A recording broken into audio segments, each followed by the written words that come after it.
ეს ორიდან ერთ-ერთი ადგილია, სადაც მთავრობამ არაბული ქალაქების მშენებლობა დაგვიანოსა. ინვესტორმა თავად თქვა, რომ აქ ბინების მინიმუმ 60% უცხოელებზე გაიყიდება. და ჩვენმა პრემიერ-მინისტრმა, რომელიც ბოლო ერთი თვეა Eagle Hills-ის PR-ისა და გაყიდვების მენეჯერის ფუნქციებსაც ითავსებს, ჩვენ დასამშვიდებლად თქვა, რომ არ ინერვიულოთ ხალხო, ეგრე ბოლო 10 წელია 60,000 ბინა გავყიდეთ უცხოელებზე და ხო არ იმოქმედა მაგან საქართველოს დემოგრაფიაზე და კი იმოქმედა.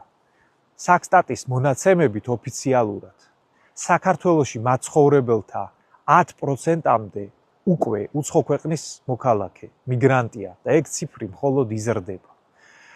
ჩვენმა ხელისუფლებამ ძალიან ცალსახად დააფიქსირა, რომ ქართველებისთვის მხოლოდ ერთი მომავალი აქვს განსაზღვრული. უცხოელების მომსახურე პერსონალი ქვეყანაში, რომელსაც საქართველო მხოლოდ ფორმალურად ერქმევა. და თუ თქვენი შვილებისთვის ეგეთი მომავალი არ გინდათ, 7 დეკემბერს 4 საათზე პარლამენტის წინ გამოვიდეთ და ვაჩვენოთ, რომ ყველა ეგეთი მომავლის მომხრე არ არის.